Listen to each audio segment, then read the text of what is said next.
तो हेलो, स्वागत है आपका न्यू विद्या मंदिर क्लासेस में। तो कैसे हैं आप लोग?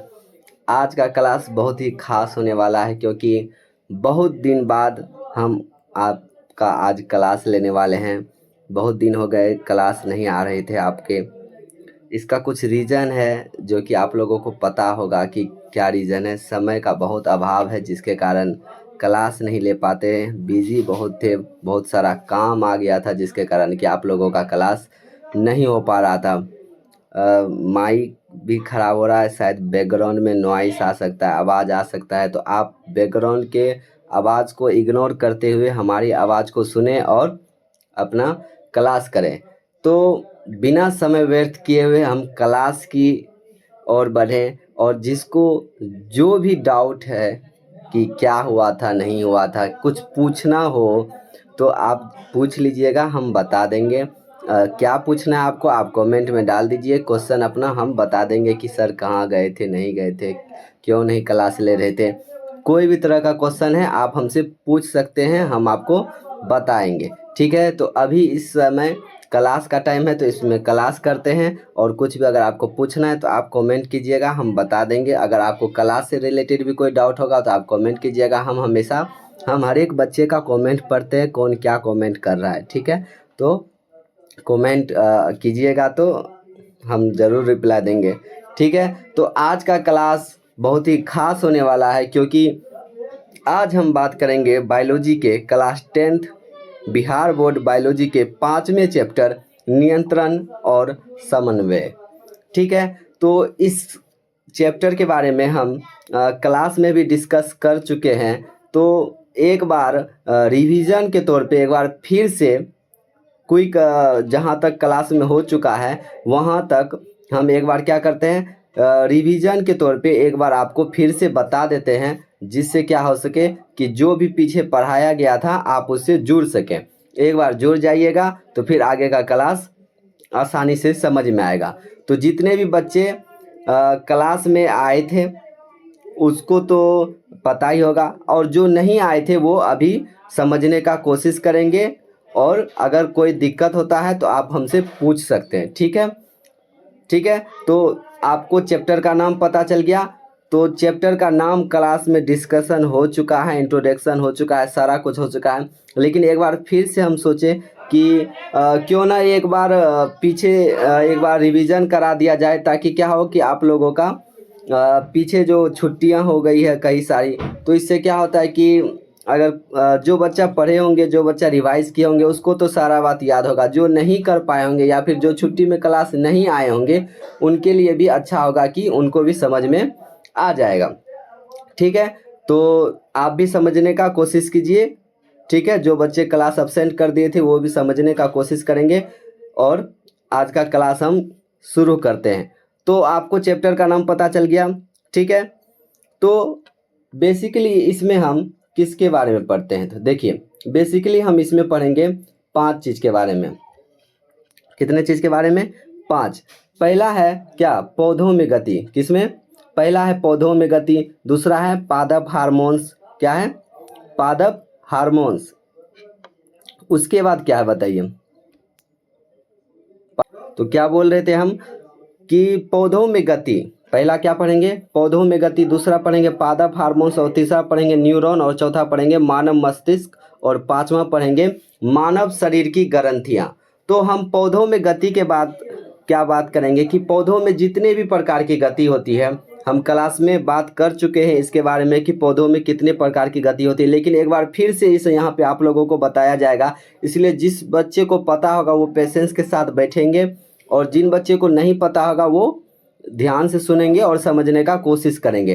तो पौधों की गति के बारे में बताया जाएगा आप लोगों को। किसके बारे में? पौधों की गति के बारे में। दूसरा, पादप हार्मोन्स के बारे में बताया जाएगा, न्यूरॉन के बारे में बताया जाएगा, और मानव मस्तिष्क के बारे में बताया जाएगा। तो क्लास में न्यूरॉन तक हो चुका है, मानव मस्तिष्क में आ गए थे लेकिन कंप्लीट नहीं हुआ था। लेकिन हम शुरू से बताएंगे आपको पौधों में गति से। तो पौधों में गति से आप लोगों को बताया जाएगा, इसलिए ध्यान से सुनिएगा और क्लास को समझने का कोशिश कीजिएगा। ठीक है, तो शुरू किया जाए। पहला क्या है? पहला टॉपिक क्या है? पौधों में गति। क्या है? पौधों में गति। तो पहला टॉपिक है पौधों में गति। तो हम डायरेक्ट आपको बुक पे लेके चलते हैं और बुक पे देखेंगे बुक में क्या लिखा हुआ है और कैसे लिखा हुआ है, और वहीं पे समझने का कोशिश करते हैं। ठीक है, तो चलिए डायरेक्ट कहाँ चलते हैं हम लोग? बुक पे। तो आ गए हम आप लोगों को बुक पे लेके। ये है भारती भवन का बुक, क्लास 10th का बुक है भारती भवन का, आप लोगों के पास होगा ही। ठीक है, तो इस चैप्टर में हम देखेंगे कि आपके बुक में क्या लिखा हुआ है। उसमें भी नोट्स में भी लिखा हुआ था, लेकिन हम बुक से लेके चल रहे हैं। ठीक है, बुक में देखते हैं क्या क्या लिखा हुआ है। ठीक है, तो पहले देख लेते हैं कि यहाँ पे एक एक लाइन बताया जाएगा। ठीक है, उस बात का आप लोगों को टेंशन नहीं लेना है, कुछ भी नहीं छूटेगा। आप लोगों को बस ध्यान से पढ़ना है और कुछ छूटने वाला नहीं है आपका। तो देखिए क्या लिखा हुआ है, पढ़िए। पहले पढ़िए यहाँ क्या लिखा हुआ है कि हमारे शरीर में असंख्य कोशिका है। ये हम पहले भी डिस्कस कर चुके हैं पिछले चैप्टर में। अगर कोई बच्चा पिछला चैप्टर नहीं किया है तो वो जाके पहले पिछला चैप्टर पढ़ो। क्या ये जो पिछला चैप्टर पढ़ा होगा उसको पता होगा कि हमारा शरीर जो है वो असंख्य कोशिकाओं से बना होता है कि नहीं? हमारा शरीर असंख्य कोशिकाओं से बना होता है। इसका संरचना एवं कार्य के दृष्टिकोण से ये अलग अलग है। संरचना के दृष्टिकोण से, कार्य के, जो हमारे शरीर में जो है हर एक कार्य करने के लिए अलग अलग अंग है कि नहीं? और ये भी आप लोगों को पहले ही पता होगा कि इसमें जैसे लिखा हुआ है, देखिए कि अलग अलग कार्य को संपन्न करती है, लिखा हुआ है ना। यहाँ देखिए अलग अलग कार्य को संपन्न करती है। एक तरह की कोशिकाओं के समूह का कई सारी कोशिकाएं मिलकर उत्तक बनती है। इसका सही डिफिनेशन भी आप लोगों को बताया गया पिछले क्लास में। हम डिस्क्रिप्शन में लिंक दे देंगे वीडियो का, या फिर आप ढूंढ सकते हैं, कोशिका वाले चैप्टर में है। ठीक है, आपको मिल जाएगा। ठीक है, तो बोल रहा है कोशिकाओं के समूह को उत्तक कहते हैं, फिर उत्तक के समूह को अंग कहते हैं, अंग के समूह को अंगतंत्र कहते हैं। ये सब पहले डिस्कशन हो चुका है, ये सब पिछले चैप्टर का है। ठीक है, तो क्या मेनली क्या समझना है इसमें कि सभी जीव भिन्न भिन्न कार्य संपादित करने के लिए तंत्र, परिसंचरण तंत्र आदि किसी विशेष कार्य को सुचारू रूप से संचालित करने के लिए अंगतंत्र के विभिन्न अंगों को मिलाकर काम करते हैं। ये सब काम करते कौन? जैसे कि देखिए अंगतंत्र कौन है, जैसे यहाँ देखिए सभी जीव अपने भिन्न भिन्न कार्य को संपादित करने के लिए तंत्रों की संरचना करते हैं। तंत्रों की क्या करते हैं? संरचना। जैसे क्या है, कौन सा तंत्र? पाचन तंत्र, श्वसन तंत्र, उत्सर्जन तंत्र, परिसंचरण तंत्र, ये सब तंत्र है। ठीक है, तो ये क्या करते हैं? ये किसी विशेष कार्य को सुचारू रूप से संचालित करने के लिए अंगतंत्र के विभिन्न अंगों क्या करते हैं? विभिन्न अंग, जो जितने भी अंग हैं, अंगों को मिलकर काम करना पड़ता है। अब जैसे कि हम खाना खाएं, हम सांस ले रहे हैं, तो जितने भी हमारे श्वास लेने में अंग तंत्र है, जिसका भी जरूर है वो सब भाग लेगा कि नहीं?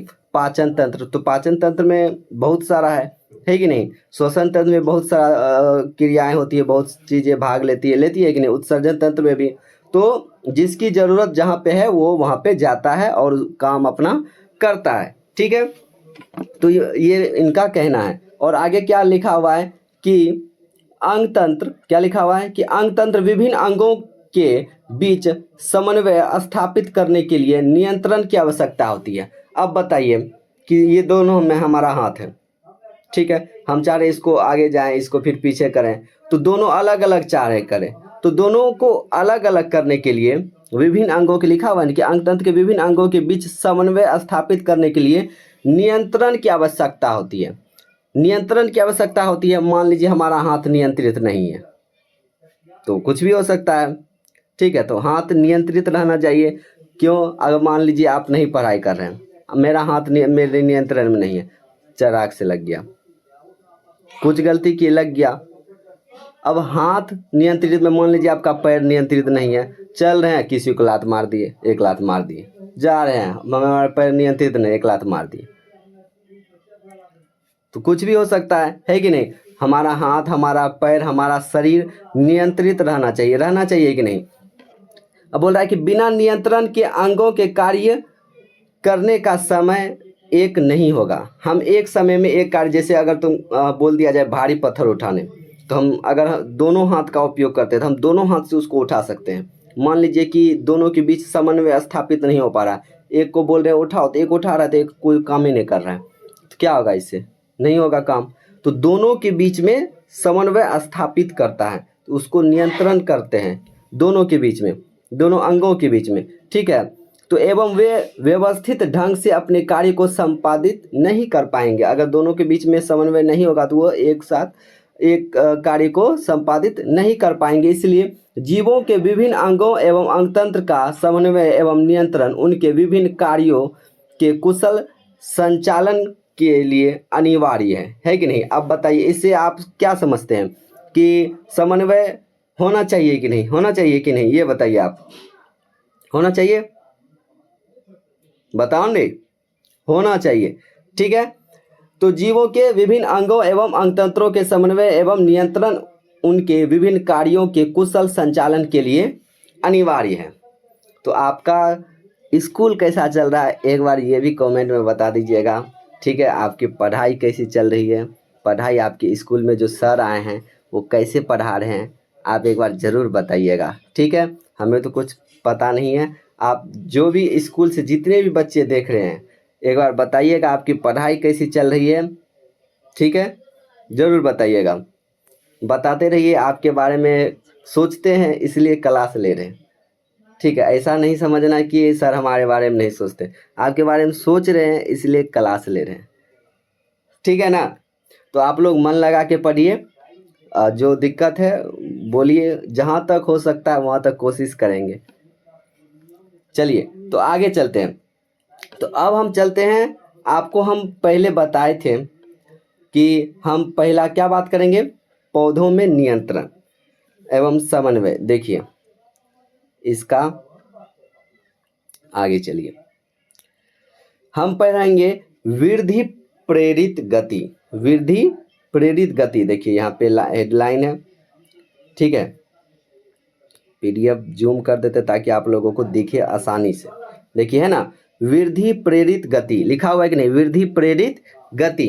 तो इसमें हम पौधों के गति के बारे में पढ़ेंगे, पौधों के गति के बारे में पढ़ेंगे। आप लोगों को 5 पॉइंट बताए हैं क्या क्या पढ़ना है, ठीक है। तो इसमें हम पढ़ेंगे पौधों के गति के बारे में। तो बोल रहा है पौधे, एक बार इसे भी देख लें, आरोही पौधे में इस प्रकार की गति बहुत अच्छी तरह देखी जा सकती है। मटर का पौधा जब किसी सहारे के संपर्क में आता है तो इसका वह हिस्सा जो सहारे के संपर्क में रहता है वह कम वृद्धि करता है, जबकि सहारे से दूर वाला भाग अधिक वृद्धि करे इसे चारों ओर से घेर लेता है।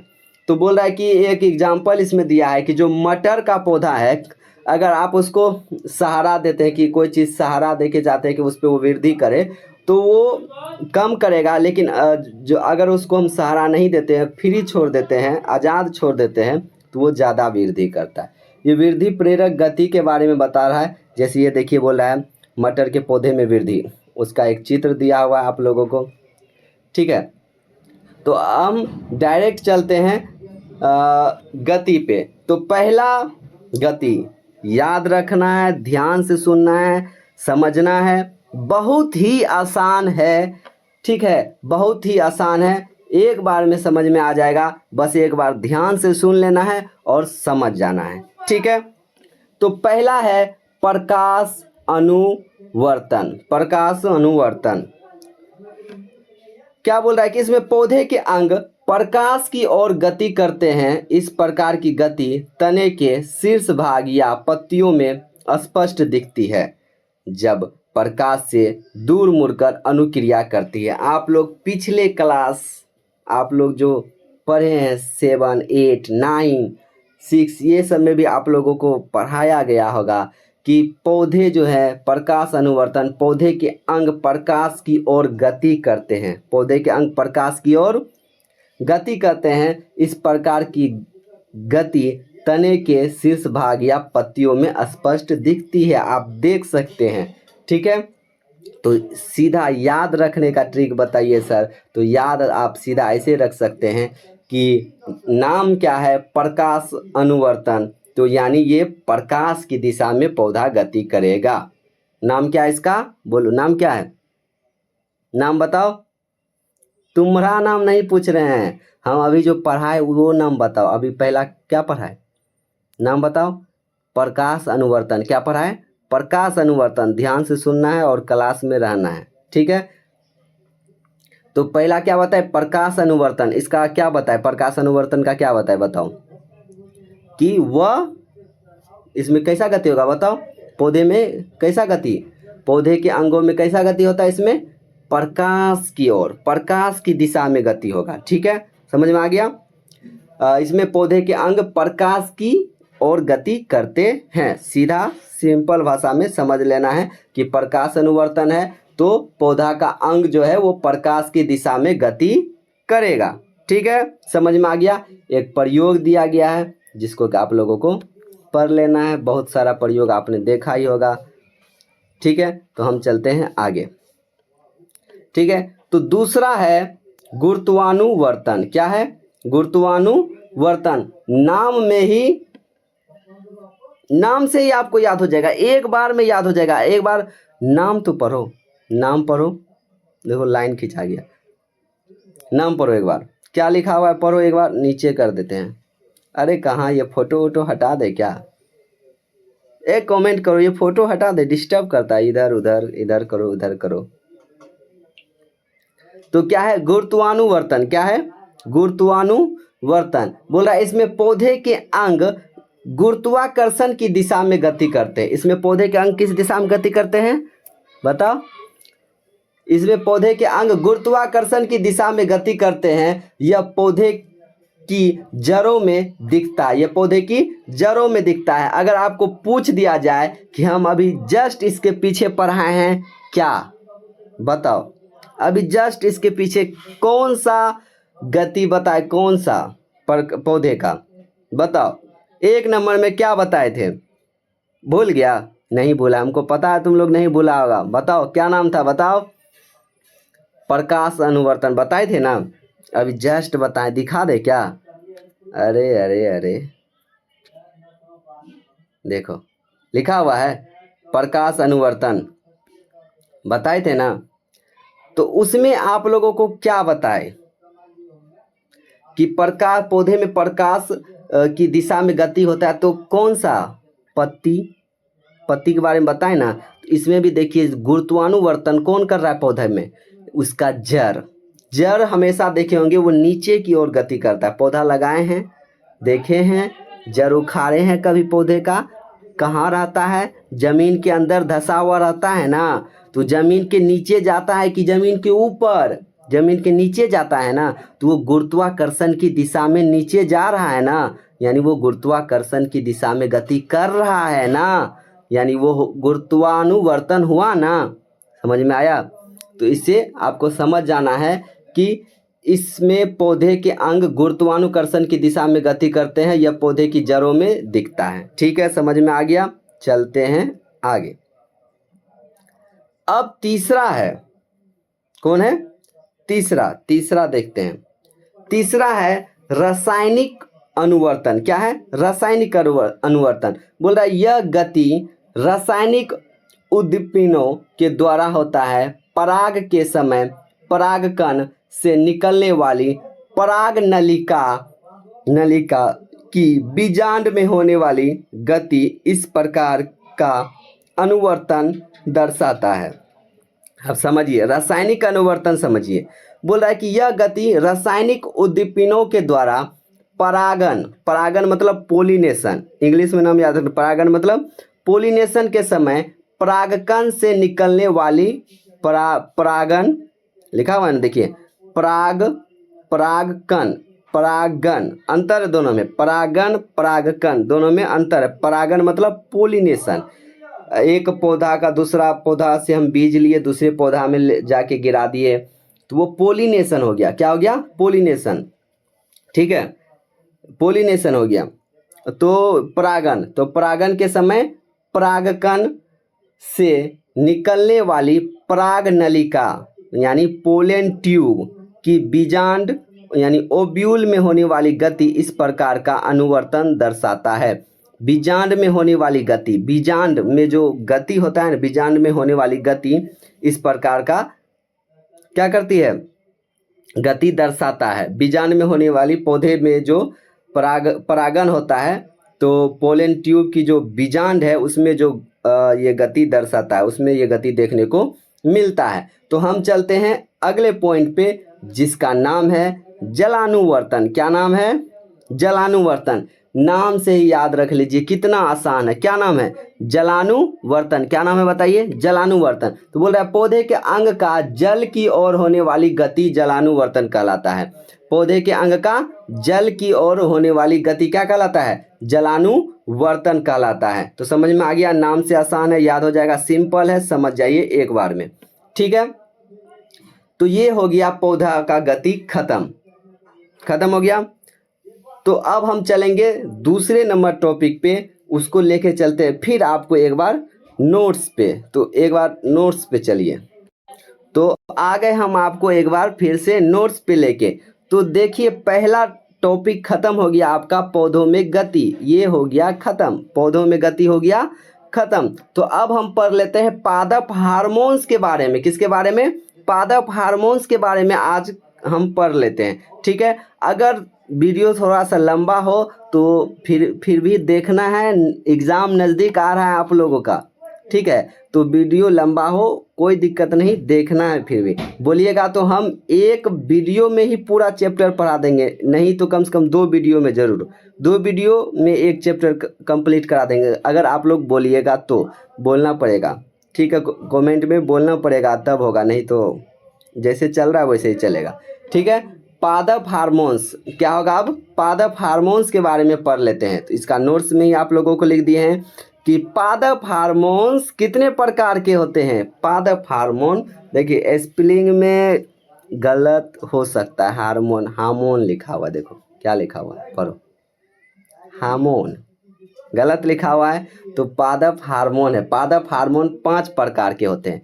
तो आप लोगों को पढ़ाने से पहले ये नोट्स बनाना पड़ता है। ठीक है, वैसे नोट्स है बहुत सारा चैप्टर का, तो इस सब चैप्टर का नहीं था तो इस सब लिखना पड़ता है। ठीक है, तो इसलिए अगर स्पेलिंग में इधर उधर हो गया तो कोई दिक्कत नहीं, आपको समझना है, हम बोल रहे हैं उसको सुनना है। ठीक है, तो लिखा है पादप हार्मोन 5 प्रकार के होते हैं। पादप हार्मोन कितने प्रकार के होते हैं? 5 प्रकार के। मेरे साथ बोलना है और याद कर लेना है। ठीक है, ज़्यादा समय नहीं है आपके पास, नवंबर है ये, नवंबर दिसंबर, हम भी यही सोचे कि नवंबर आ गया, दिसंबर जनवरी, कितना कम समय बचा हुआ है। आप लोग तैयारी कीजिए, ज़ोर शोर से तैयारी कीजिए।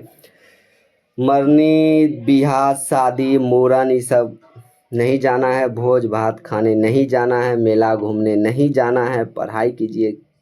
क्या ही बोले, पढ़ाई कीजिए, बहुत सारा ऑप्शन आएगा, ये मेला लगेगा। ठीक है, ठीक है ना, अगले साल भी लगेगा, टेंशन वाली बात नहीं है।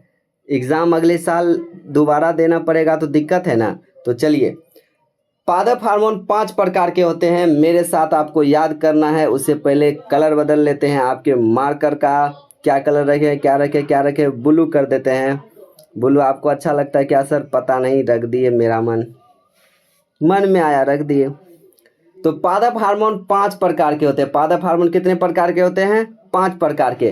पहला है ऑक्जीन। पहला क्या है? ऑक्जीन। दूसरा क्या है? जिब्रेलिन। दूसरा क्या है? बोलो बोलो मेरे साथ बोलो, दूसरा क्या है? जिब्रेलिन। पहला क्या था? ऑक्जीन। दूसरा क्या है? जिब्रेलिन। तीसरा क्या है? साइटोकाइनिन। तीसरा क्या है? साइटोकाइनिन। और पहला क्या था? ऑक्जीन। पहला क्या था? ऑक्जीन। तीसरा क्या था? साइटोकाइनिन। दूसरा क्या था? बोलो, जिब्रेलिन। क्या था? देखो साइड में, देखो लिखा हुआ है, लिखा हुआ है कि नहीं? साइड में लिखा हुआ है, देख के भी तो बोलो, देख के बोलो बोलो। देखो पहला क्या है? ऑक्जीन। पहला क्या है? ऑक्जीन। दूसरा क्या है? जिब्रेलिन। तीसरा क्या है? साइटोकाइनिन। पहला क्या था? ऑक्जीन। दूसरा क्या था? जिब्रेलिन। तीसरा क्या था? साइटोकाइनिन। दूसरा क्या था? जिब्रेलिन। ऐसे याद रखो।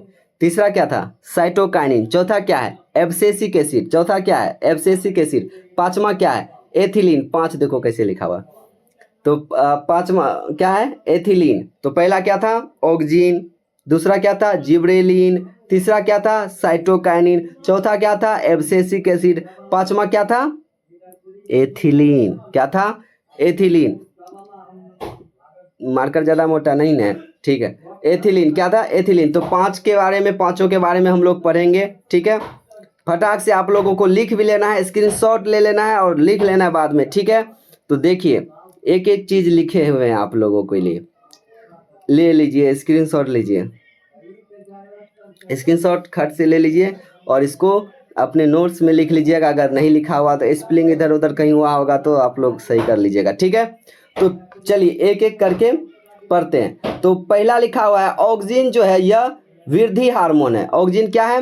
वृद्धि हार्मोन। ऑक्सिन क्या है? वृद्धि हार्मोन। यह कोशिका विभाजन एवं कोशिका दीर्घन में सहायक होता है। तेजी से चलना है, ठीक है, नहीं तो नहीं तो फिर आपका क्लास बहुत ही ज़्यादा लंबा हो जाएगा। तेजी से मतलब ये नहीं है कि आपको हम समझाएंगे नहीं, समझाएंगे, आपके नोट्स में लिखा हुआ है, ठीक है। आपको समझते हुए तेजी से जाना है। ये सब पढ़ा चुके हैं ना, दोबारा पढ़ा रहे। अगर जो बच्चा दोबारा पढ़ रहा होगा वो अगर बोर हो रहे होंगे तो आप जा सकते हैं, लेकिन जो बच्चे नहीं पढ़े वो तो कम से कम समझिए। और तेज़ी से इसका मतलब क्या है कि खींच देंगे, खींचेंगे नहीं। एक ही बात को 2 बार 3 बार आप लोगों को बोल बोल के समझाना पड़ता है, ठीक है। तो एग्ज़ाम नज़दीक आ रहा है तो 3 बार के बदला 2 बार ही बोल देंगे, क्या समझ जाओ। नहीं समझेगा तो 3 बार बोलेंगे। लाइव भी करेंगे, लाइव करने में दिक्कत है, ठीक है। चलिए बोलिएगा तो करेंगे, ठीक है। यह कोशिका विभाजन एवं कोशिका दीर्घन में सहायक होता है।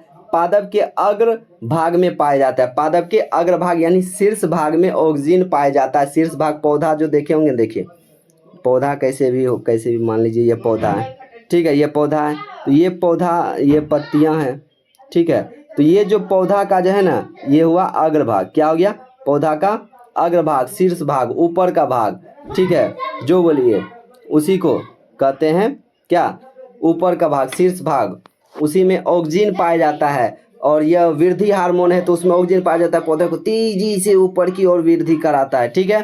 तने की वृद्धि में सहायक करता है। पौधा के तने की वृद्धि में सहायक करता है ये। और यदि शीर्ष स्तंभ काट दिया जाए, मान लीजिए आप कोई भी पौधा का शीर्ष स्तंभ काट देंगे तो पौधा की वृद्धि रुक जाएगा। आप लोग अब देखिए, आप लोग सुने होंगे कि बोला होगा, गाँव में बोला जाता है कि पौधा का मूड़ी मत तोड़ो। मूड़ी जो होता है ना, उसका मतलब शीर्ष भाग, उसका पौधा का शीर्ष भाग मत तोड़ो, नहीं तो पौधा नहीं बढ़ेगा। तो जो हम लोग के बूढ़े बुजुर्ग लोग, अगर उनके सामने में आप किसी पौधा का फूल का मूड़ी तोड़ दीजिएगा तो वो आपको डांटेंगे कि पौधा का मूड़ी मत तोड़ो, क्योंकि उसको पता है कि अगर उसका शीर्ष भाग तोड़ दीजिएगा तो वो पौधा क्या होगा? उसका वृद्धि रुक जाएगा। वृद्धि रुक जाएगा इसका मतलब क्या होगा? पौधा मर जाएगा? नहीं, तो उसका वहाँ से वृद्धि रुक जाएगा, फिर दूसरा शाखा निकलेगा, वो वृद्धि करेगा, लेकिन वहाँ से उसका वृद्धि रुक जाएगा। समझ में आया? समझ में आया ना? चलो ठीक है, अच्छी बात है, समझ में आ गया आप लोगों को। चलिए आगे चलते हैं। बाल भी परेशान करता है, मुड़ा ले, मन करता है टकला बन जाए। चलिए आगे चलते हैं। तीसरा है जिब्रेलिन्स। तीसरा क्या है? जिब्रेलिन्स। स्क्रीनशॉट ले लीजिए, लिख लीजिएगा, ठीक है। तीसरा क्या है? तीसरा क्या है? जिब्रेलिन्स। तो बोल रहा है कि चलिए, बोल रहा है कि यह भी एक वृद्धि हार्मोन। यह एक क्या है? वृद्धि हार्मोन। हमको तो लगता है क्लास 9th वाला बच्चा सब सोच रहा होगा सर हमको नहीं पढ़ा रहे। आप लोग 10th में आइए, आप लोग को भी पढ़ाएंगे, ठीक है। यह भी एक वृद्धि हार्मोन है। जिब्रेलिन्स क्या है? यह एक वृद्धि हार्मोन। लेकिन क्लास 9th वाले बच्चा का भी अगर बहुत सारा कमेंट आएगा तो फिर पढ़ाना पड़ेगा, पढ़ाएंगे। 9th वाला बच्चा रिस्पॉन्स ही नहीं देता है, इसलिए छोड़ दिए हैं। रिस्पॉन्स दीजिएगा तो फिर रिस्पॉन्स दीजिए पहले, उसके बाद बताएंगे। बोला जिब्रेलिन्स क्या? यह भी एक वृद्धि हार्मोन है। यह भी कोशिका विभाजन एवं कोशिका दीर्घन में, देखिए दीर्घन गलत लिखा हुआ है, कोशिका दीर्घन में सहायक होता है। जिब्रेलिन्स भी कोशिका को बढ़ाता है, यह वृद्धि कराता है कोशिका को, और यह पौधे का स्तंभ की लंबाई में भी वृद्धि कराता है, ठीक है। और आकार के फल एवं फल के उत्पादन में सहायक होता है, फल फूल, ठीक है। तो सीधा समझिए कि यह वृद्धि हार्मोन है। यह पौधे की लंबाई में वृद्धि कराता है, फल फूल ये सब के उत्पादन में सहायक करता है, ठीक है। और क्या लिखा हुआ है? बीज रहित फलों के उत्पादन में ऑक्सिन की तरह सहायक होता है। ऑक्सिन की तरह यह बीज रहित, जो आप कमेंट में बताइए कि बीज रहित यानी बिना बीज वाला फल कौन है? जरूर जो क्लास कीजिएगा, यहाँ तक जो भी बच्चा यहाँ तक क्लास करेगा वो ये ज़रूर कमेंट में लिखेगा कि बिना बीज वाला फल कौन सा है। जो बच्चा का यहाँ कमेंट में आंसर आएगा, चाहे सही आए या गलत आए, हम मानेंगे कि वो बच्चा पूरा क्लास किया है। ठीक है, चलो। तो बोल रहा है बीज रहित फलों के उत्पादन में ऑक्सीजन की तरह सहायक होता है। ठीक है, तो आगे चलते हैं। आगे है साइटोकाइनिन। क्या है? साइटोकाइनिन। क्या है? साइटोकाइनिन। तो साइटोकाइनिन चलेंगे। ठीक है, तो आपका यही होगा, हार्मोन वाला होगा। उसके बाद ख़त्म कर देंगे, अब कुछ ही देर में ख़त्म होने वाला है, टेंशन मत लीजिए। थोड़ा सा 5 मिनट और रुकिए और ज़्यादा से ज़्यादा लोग को आप जोड़िए अपने साथ, हमारे साथ जोड़ने का कोशिश कीजिए। हमारे साथ जोड़िए, अपने साथ जोड़िए, ज़्यादा से ज़्यादा बच्चों को बताइए। ठीक है, तो जितना जिससे ज़्यादा से ज़्यादा बच्चा जुड़ेगा उतना ज़्यादा हम मोटिवेट होंगे और उतना ज़्यादा और भी अगर आपका एक दिन में एक वीडियो आता है तो मतलब आप जो बोलिएगा उस तरह से क्लास होगा। ठीक है, तो कोशिश कीजिए ज़्यादा से ज़्यादा बच्चों को जोड़ने की कोशिश कीजिए ताकि हम मोटिवेट हो आपको आपके क्लास लेने के लिए। ठीक है, तो चलिए आगे चलते हैं। लिखा है साइटोकाइनिन। क्या है? साइटोकाइनिन बोल रहा है यह हार्मोन बीजों के भ्रूण कोश एवं जड़ में संश्लेषित होते हैं। यह हार्मोन बीजों के भ्रूण कोश एवं जड़ में संश्लेषित होते हैं। यह पौधे में अधिक समय तक पर्णहरित क्लोरोप्लास्ट को नष्ट से बचाता है। अब देखिए, बोल रहा है कि यह पौधे में अधिक समय तक रहता है, साइटोकाइनिन अधिक समय तक रहेगा तो क्या होगा? क्लोरोप्लास्ट कम नष्ट होगा, जिससे पौधा हरा रहेगा। रहेगा कि नहीं? और यह हार्मोन बीज के भ्रूणकोश एवं जड़ में संश्लेषित होते हैं और यह अधिक समय तक पर्णहरित को नष्ट होने से क्या करता है? बचाता है। यह हार्मोन के कारण से पत्तियां अधिक समय तक हरी और ताजी रहती है। अब बताइए, क्लोरोप्लास्ट ज़्यादा रहेगा तो हमारा पौधा हरा भरा रहेगा कि नहीं? बताइए। आप लोग को पहले से ही पता है ये सब, है कि नहीं सर? ये तो हमको पता ही था। चलिए ठीक है, अच्छी बात है। अरे अरे यार,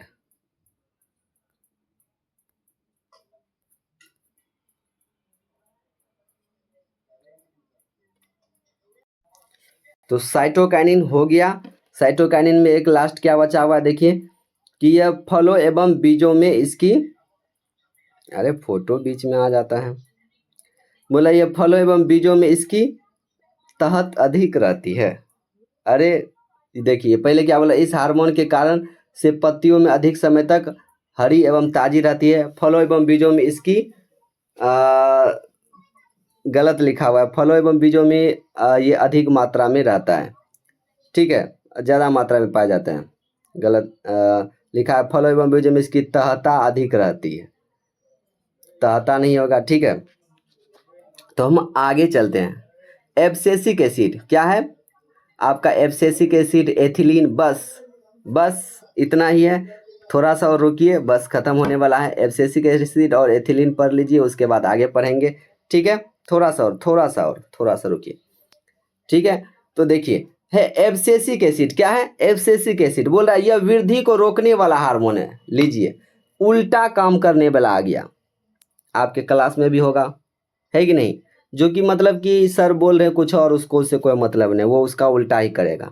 पता नहीं कौन सा शौक रहता है, पता नहीं। तो पता है इसको भी शौक है, इसको शौक नहीं, इसको करना ही पड़ेगा। मान लीजिए नहीं रोकेगा ये तो कैसे होगा? बढ़ता ही चला जाएगा। तो ये बोल रहा है एब्सिसिक एसिड यह वृद्धि को रोकने वाला हार्मोन है। यह ऑक्सीजन एवं जिबरेलिन के प्रभाव का उल्टा कार्य करता है। जो ऑक्सीजन और जिबरेलिन काम करता था उसका जस्ट ये उल्टा काम करता है। यदि इस हार्मोन को वृक्ष पर छिड़क दिया जाए तो शीघ्र ही पत्ती हरा ही अलग हो जाएगा एवं वृक्ष मुरझा जाएगा। सीधा समझिए, अगर किसी पौधे पे हम एब्सिसिक एसिड छिड़क देंगे तो उसका पत्ती जो है पौधे से क्या हो जाएगा? अलग हो जाएगा, वृक्ष मुरझा जाएगा, पत्ते सब खत्म हो जाएंगे। ठीक है, उल्टा काम करता है ये। ठीक है, लिखा हुआ नहीं, यदि इस हार्मोन को वृक्ष पर छिड़क दिया जाए शीघ्र ही पत्तियां अलग हो जाएगी और वृक्ष क्या हो जाएगा? मुरझा जाएंगे। ठीक है, और यह कोशिका विभाजन एवं कोशिका दीर्घन को रोकता है। यह कोशिका विभाजन और कोशिका दीर्घन को भी क्या करता है? रोकता है। कौन? एब्सिसिक एसिड रोकता है। और 5वां पॉइंट क्या है, बीज के अंकुरन को भी रोकता है। ये बीज के भी अंकुरन को रोकता है, यह कोशिका विभाजन को भी रोकता है, यानी सबको ये रोकता है। ये रोकने का ही काम करता है, इसका काम ही है रोकने वाला, सब चीज़ को यह रोकने का काम करता है। एक लास्ट है बस अंतिम, एथिलीन। क्या है, एथिलीन लास्ट है। एथिलीन, क्लास खत्म होने वाला है। एथिलीन है, ध्यान से सुनिए, आपका लास्ट है कि यह गैस के रूप में पाया जाता है। एथिलीन किस रूप में पाया जाता है, गैस के रूप में पाया जाता है। इसे फल पकाने वाला हार्मोन कहा जाता है। यह फूलों, फलों, बीजों एवं पत्तियों में पाया जाता है। सामान्यतः यह हार्मोन उच्च श्रेणी के पौधों में पाया जाता है, कृत्रिम रूप में फल पकाने के लिए उपयोग में होता है। एथिलीन फल पकाने वाला हार्मोन है, यह गैस के रूप में पाया जाता है। यह फल पकाने वाला हार्मोन है, यह फलों में, फूलों में, बीजों में, पत्तियों में पाया जाता है। यह सामान्यतः उच्च श्रेणी के पौधों में पाया जाता है। ठीक है, इसको हम फल पकाने वाला हार्मोन भी कहते हैं। तो आप लोगों को क्लास कैसा लगा, आप लोग ज़रूर कमेंट में बताइएगा। ठीक है, तो इसका और भी क्लास क्या क्या कराना है आप वो भी बताइएगा, क्लास कैसा लगा बताइएगा। ठीक है, तो यहाँ तक हो गया ख़त्म। तो अब देखिए, 2 टॉपिक आपका ख़त्म हो गया। 2 ख़त्म हो गया, पौधों में गति और पादप हार्मोन्स। 1 2 3 बचा हुआ है, 1 से 2 क्लास और लगेगा, उसके बाद ये हो जाएगा चैप्टर आपका ख़त्म। ठीक है, तो आप लोगों को क्लास समझ में आया या नहीं बताइएगा, और ज़्यादा से ज़्यादा अपने इस चैनल में, अपने इस परिवार में बच्चों को जोड़ने का कोशिश कीजिएगा। ठीक है, तो मिलते हैं अगले किसी नहीं, इसी क्लास में, इसी के नेक्स्ट पार्ट में आप लोग से मिलते हैं। ठीक है, तब तक के लिए हंसते रहिए, मुस्कुराते रहिए और मन लगाकर पढ़ते रहिए। धन्यवाद।